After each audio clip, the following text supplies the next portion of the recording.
Bom dia, boa tarde, boa noite. Sejam todos muito bem-vindos ao CELGcast, o seu podcast de saúde mental, organizado e promovido pelo CELG, o Centro de Estudos Luiz Guedes. O CELG foi criado e foi fundado em 1959, reunindo psiquiatras, psicólogos e outros profissionais envolvidos com a saúde mental, e promove diversos cursos de especialização e capacitação e jornadas científicas, principalmente pelo assunto de psicoterapia, mas outros também.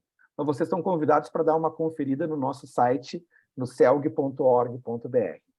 A nossa entrevista de hoje faz parte da série Vamos à Jornada do CELG 2022, que vai ocorrer agora, de 4 a 6 de agosto, em Gramado, no Hotel Serrano, um evento presencial.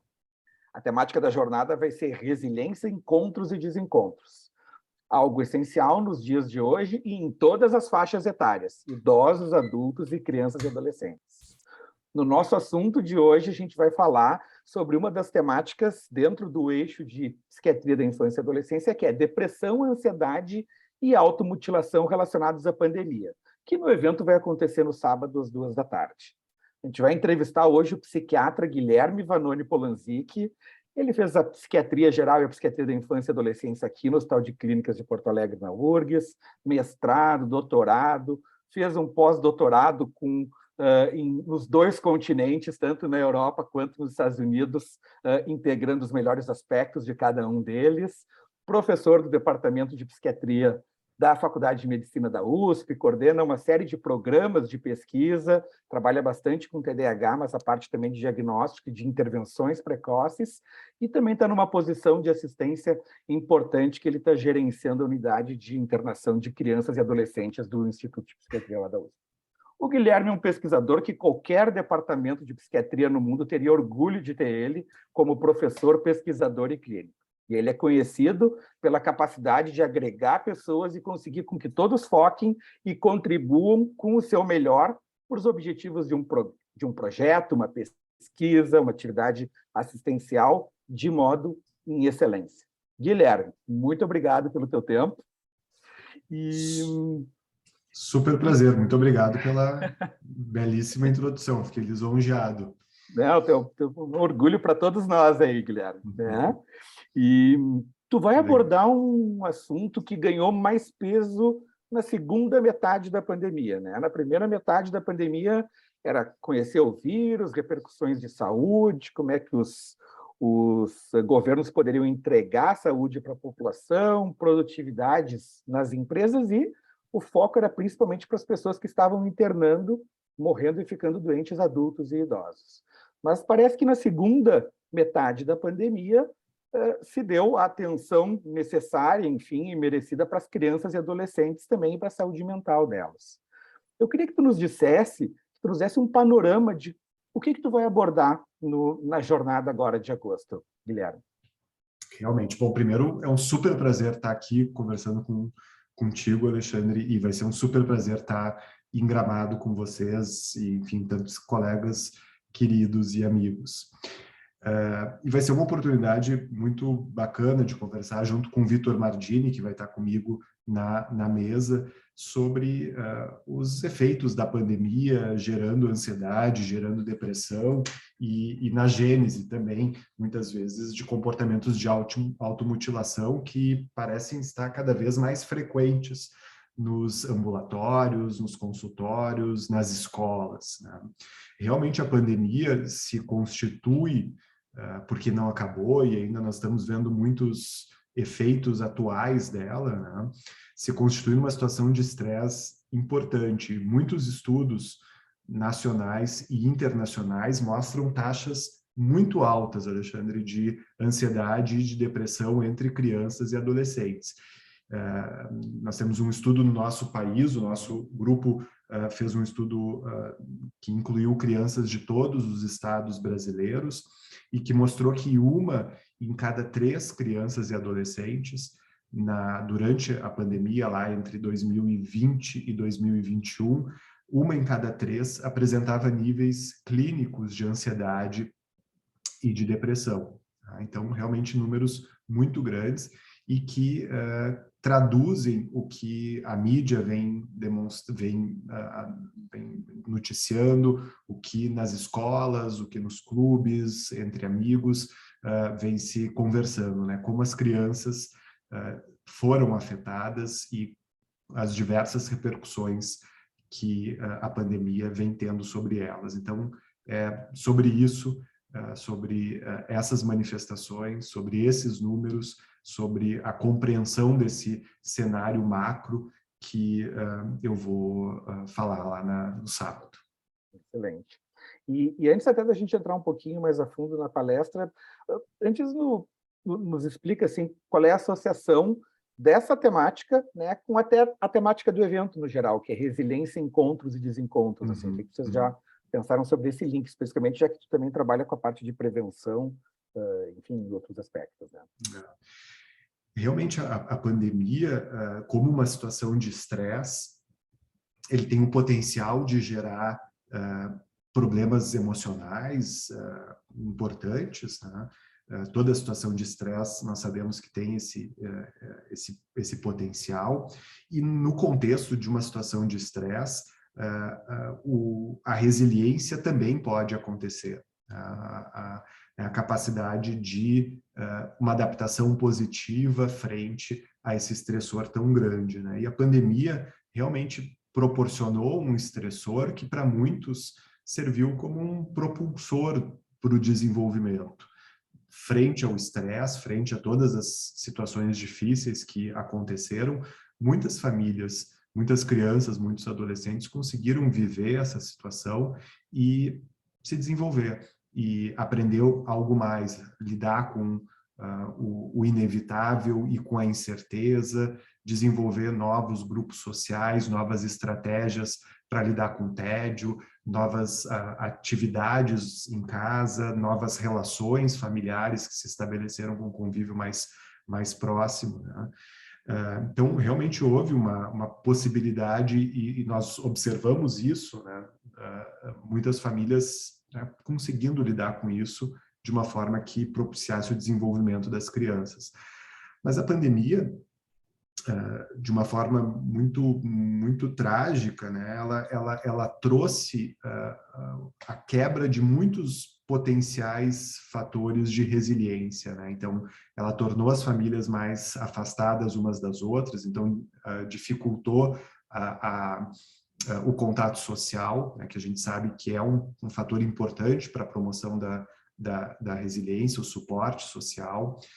Ela trouxe prejuízos econômicos graves para muitas famílias, né, e a gente sabe que o estresse real vivido pela falta de alimentos, por exemplo, ou pelo não saber se, né, o emprego vai estar lá amanhã ou não.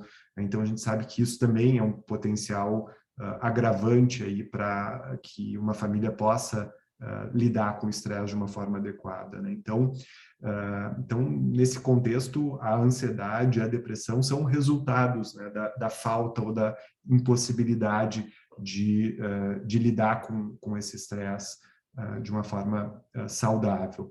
Mas né, a gente não pode perder a esperança. A gente sabe que o desenvolvimento é absolutamente dinâmico. Então, o fato de uma criança estar ansiosa, estar com um episódio depressivo no momento, não significa que esse será o destino dela ao longo do tempo. Na verdade, também um episódio de ansiedade, um episódio depressivo, pode servir para que a família possa rever seu funcionamento, possa ajudar, né, a criança a entrar num trabalho psicoterápico de poder lidar melhor com as suas emoções. Então, também a ansiedade e a depressão, nesse momento, pode servir como uma propulsão aí para um tratamento e, eventualmente, para que essas famílias possam atingir um nível melhor de desenvolvimento depois, né? Então, a resiliência está sempre presente, nós temos que trabalhar para que as famílias, as crianças e os adolescentes tenham as habilidades para alcançá-las. É importante essa perspectiva de ser uma oportunidade de reorganização de uma série de coisas, às vezes, que já estavam meio de lado, assim, né? Mas, e talvez até as pessoas estarem mais atentas para esse aspecto da saúde mental das crianças e adolescentes. Sem dúvida. E realmente, como tu falou, eu acho que tem esse aspecto da inundação do estresse em todos da família, mas em todos do colégio, em todos os vizinhos, né? É uma situação maciça, assim, potencialmente, né? Mas, e aí, isso efetivamente, Guilherme, teve um aumento da incidência dos diagnósticos em infância e adolescência, né? Então, essa é uma pergunta. E se tu também lidando com uma ponta do espectro de transtornos mentais na infância e adolescência, que é na internação, se teve uma mudança no perfil dos internados na internação de vocês aí na psiquiatria da USP. Pensando no nosso contexto brasileiro, uma dificuldade que nós temos muito grande, você sabe bem disso, é que nós não temos dados que monitoram a saúde mental da população, inclusive de crianças e adolescentes do nosso país, periodicamente, né? Então, e mesmo dados, estudos representativos da população são muito, muito limitados, e em crianças e adolescentes nós não temos, nós temos estudos representativos de locais específicos. Então, é difícil comparar com o antes da pandemia, porque esses dados eles são muito, muito limitados, né? O nosso estudo, ele usou uma amostragem que nós chamamos por conveniência, através da internet. Então, responderam o nosso estudo aquelas famílias que estavam interessadas e que tinham acesso à internet, tinham tempo para respondê-las. Tá? Provavelmente, o nosso estudo, então, incluiu famílias mais organizadas, mais saudáveis, com melhor nível socioeconômico, que garantiu, né, que eles pudessem responder e garantiu o interesse, a preocupação em saúde mental, né? E veja que, nesse contexto, né, com esse perfil de amostra, né, 1 em cada 3 crianças e adolescentes apresentava níveis clínicos de ansiedade e depressão. Então, se nós eventualmente tivéssemos incluído aquelas famílias em vulnerabilidade maior, com maiores perdas econômicas, maior desorganização familiar, que provavelmente tem taxas mais altas, talvez nós tivéssemos números ainda maiores do que 1 em cada 3. Tá? Quando nós olhamos para dados internacionais, alguns estudos mostram 20%, alguns estudos mostram 30%. Então, é possível que nós tenhamos dados bem altos no nosso país. Alguns estudos mostram aumento. Tá? Alguns estudos bem conduzidos mostram aumento das taxas nesse momento. Tá? E é possível, enfim, que uma parcela desses casos com sintomas importantes aí melhorem ao longo desses meses, ainda que agora, atualmente, nós ainda estejamos vendo muitas crianças buscando atendimento, tá? Mas é possível que também outras iniciem, né, com sintomas e com depressão, porque a gente sabe, né, que a situação, né, o estressor, ele permanece no cérebro, né? Ele muda o funcionamento do cérebro, ele muda, inclusive, a expressão dos nossos genes, então é muito possível, né, que ainda nós vejamos casos surgindo ao longo do tempo. Então, em resumo, tudo isso para te dizer que a impressão, sim, e os números indicam, sim, para um aumento de casos. E aí, pensando na segunda parte da tua pergunta, né, no que nós vemos na nossa enfermaria, é uma situação muito limite, te diria, assim, porque nós temos um número de leitos no país muito pequenos para crianças e adolescentes, né? Então, nós temos lá na nossa unidade, no Hospital de Clínicas de Porto Alegre, agora existe uma unidade para crianças e adolescentes, mas unidades especializadas, fechadas para crianças e adolescentes são essas no nosso país. Então, nós estamos sempre lidando com o limite, sempre lidando com lá 0,005% dos casos. E são sempre casos muito graves, né? São sempre casos de tentativas de suicídio graves, que muitas vezes ocorreram, né? E aí nós estamos, né, recebendo as crianças lá do Instituto da Criança, do HC, né, com múltiplas fraturas ou situações difíceis. realmente, as tentativas de suicídio que têm chegado como solicitações para nós, porque a gente consegue atender uma parcela relativamente pequena, as tentativas de suicídio parecem estão mais frequentes, né, e parecem bem graves, pelo menos que eu te diria assim, dos últimos 6 meses que nós temos recebido, né? Mas é um cenário que preocupa e que, sem dúvida, exige que todos nós estejamos lá na jornada do CELG para pensar sobre isso, discutir, refletir e aprendermos juntos. E tinha uma pergunta que eu ia fazer para o Guilherme, mas nós vamos deixar essa para que ele possa responder lá na jornada do CELG, que é o comportamento esse de automutilação, como é que o psiquiatra e o psicólogo que não está acostumado com esse tipo de situação, como é que pode abordar. Mas a resposta vai vir lá no CELG. Para a gente fechar, Guilherme, eu queria que tu falasse sobre esse posicionamento nos Estados Unidos, recente agora, em relação à parte de saúde mental na infância e adolescência, e se tu teria mais alguma palavra final, enfim, para a gente dar um encerramento aí no nosso... Então, a Academia Americana de Psiquiatria da Infância e Adolescência, junto com a Academia de Pediatria e a Associação de Hospitais, declarou uma situação de emergência nacional nos Estados Unidos de saúde mental de crianças e adolescentes.